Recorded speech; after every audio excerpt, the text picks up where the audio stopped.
Okay, so I recorded and was about to upload this trip report about 4-HO-MET and how my face turned into a demon.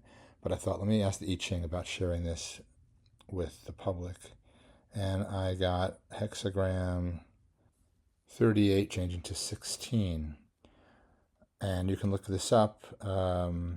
38 is about opposition, estrangement, and projecting onto what we don't yet understand, right? So what I saw in the mirror, I still don't understand. But look at this. Line 6 says, seeing a swine covered with mud being carried, a demon was first in the cart. First he draws his bow, then he loosens his bow. It is not enmity, meaning hatred, but a love marriage. The demon is not necessarily an actual demon. This is what AI is saying. It is what the observer believes is there before understanding dawns. The line is about a frightening appearance that is later recognized as something else entirely. The bow is raised because of fear and then lowered because the threat was misperceived. Applied to the 4-HO-MET experience, you saw your face become demonic. That image naturally evoked fear. The oracle immediately follows with, it is not enmity, but a love marriage. This is a dramatic reversal. It suggests that the frightening image may have been a meeting with something that ultimately belongs to you rather than something attacking you. In Jungian language, the shadow. In spiritual traditions, the ego sphere is represented in the psyche. The line cautions against concluding too quickly that the terrifying image is an enemy. The final image, go and meet the rain, release, cleansing, and dissolving of tension. Fear gives way to reconciliation. And my question was about sharing the video, so about how others might receive it. Some may think this is dark, demonic, dangerous. That is drawing the bow, but if you present the experience thoughtfully without sensationalizing it, people may come to see it as an honest exploration of consciousness rather than a horror story. 38 changing to 16. 16 is enthusiasm. Once misunderstanding is resolved, hexagram 16 points toward inspiring or mobilizing others. That could suggest the experience has value to communicate, provided it is framed with humility and context rather than certainty about what the vision was. So the demon in the cart may actually be saying the terrifying appearance is the misunderstanding itself. The line's movement is from fear to recognition, not from fear to confirmation. That fits remarkably well with someone encountering startling psychedelic vision and asking what it meant rather than assuming the first interpretation is the final one. And you'll see comments online about similar reports. People have this insistence about they know what it was, but we don't know what that was. So I'm aware that people may initially misunderstand what I'm saying or what they see. I'm just trying to be honest. I'm not sensationalizing. And I think that's all I wanted to say. And now I'll go on with the trip report.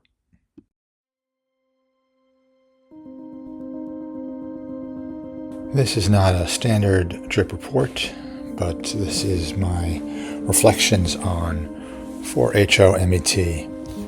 I didn't want to do a trip report really, but I think it's a good thing for the community to share because I benefit from reading such things. And I think there's a lot of obsession with time stamping, like when did you take it, how much did you take, and I think that's useful. I started with 2 pills, which was 3 milligrams.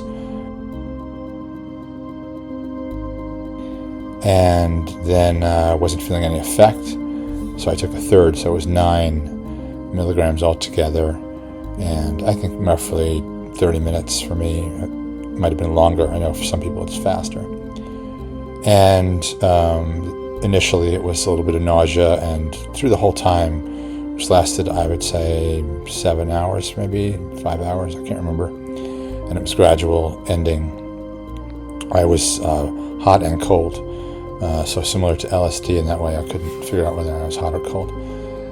I think the thing that is most notable about this is that you're somewhat coherent the whole time, which means that if bad things happen, like a bad trip, at least I didn't react with fear. The one motivation I have for making this recording is that I made the mistake of looking in the mirror, and it's a rookie mistake, and I just was not feeling disassembled, so I saw a mirror. I'm not in a familiar house, so I wasn't aware of where the mirrors were. I mean, I wasn't ignorant either, but anyway, I was not being cautious. So as you have probably read in other trip reports and other substances, my face turned into a demon. That was when I looked into one eye And then when I looked into the other eye, I was like old and scarred. And I think one of the benefits of this is that I now realize that I'm not as young as I used to be. Seeing yourself in those ways is disturbing. I wasn't overtaken by fear, and I felt like, oh, this is the mind trying to project something. So it wasn't like I'm a demon.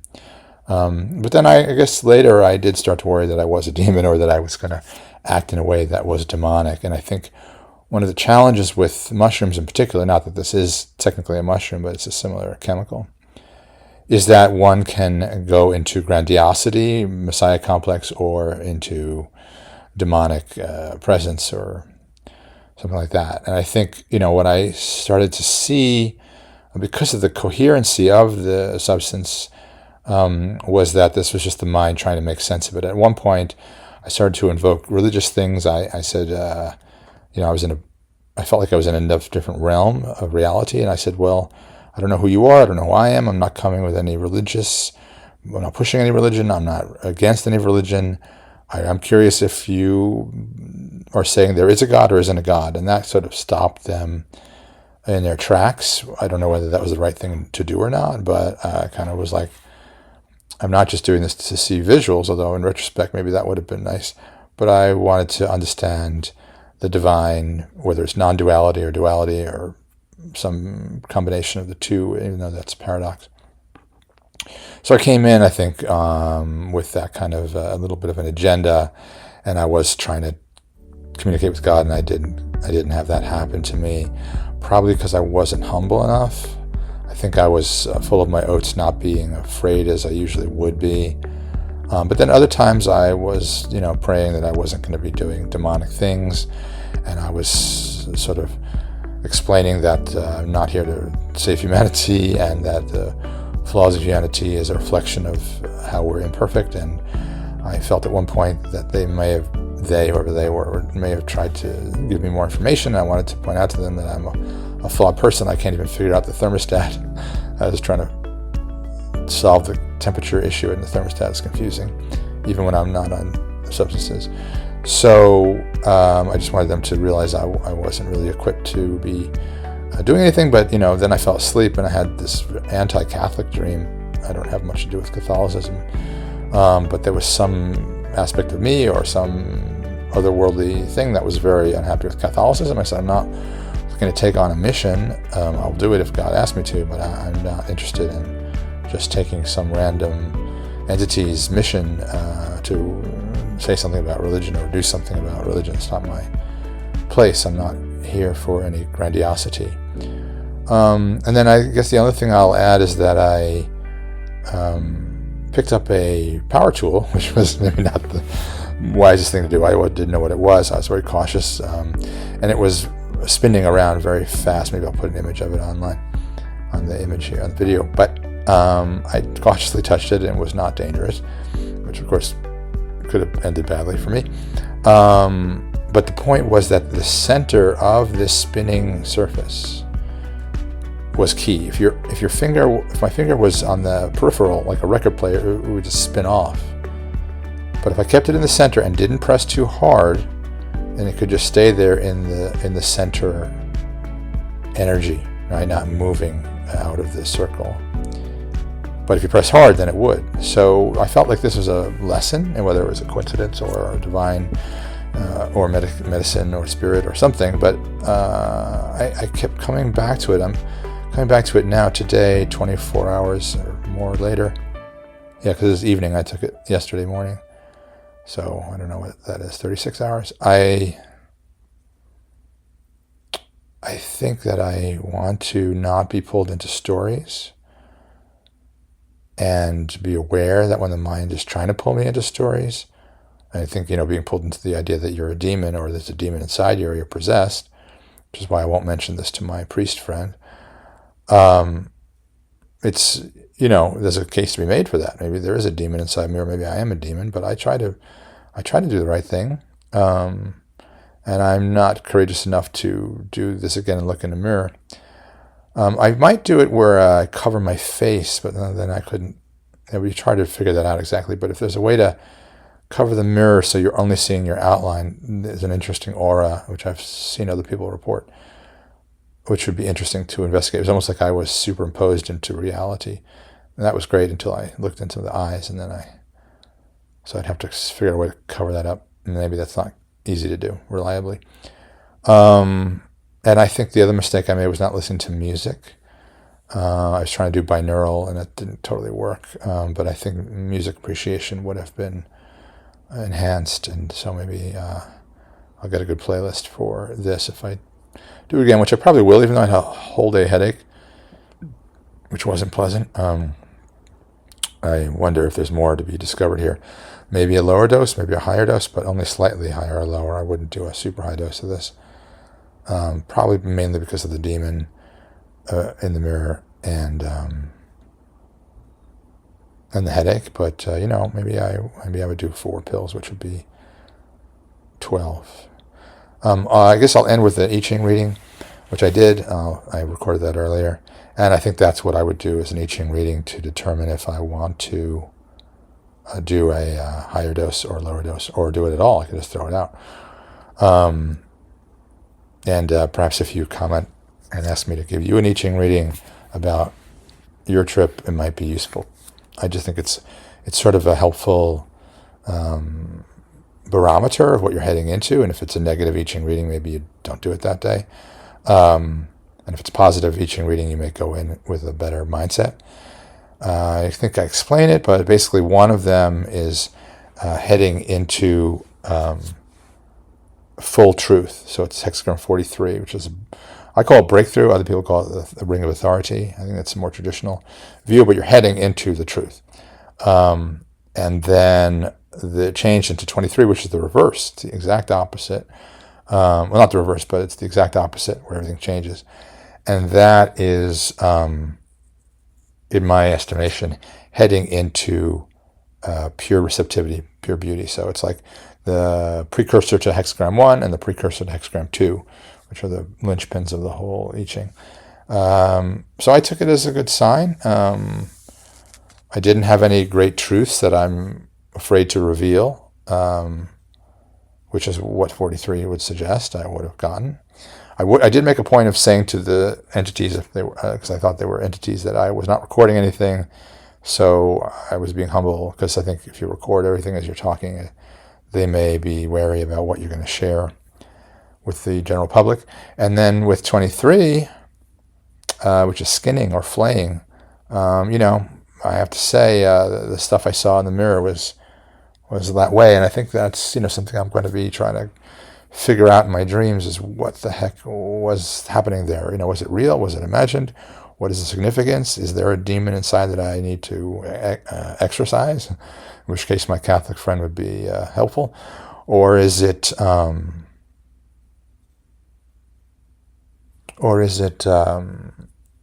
shadow?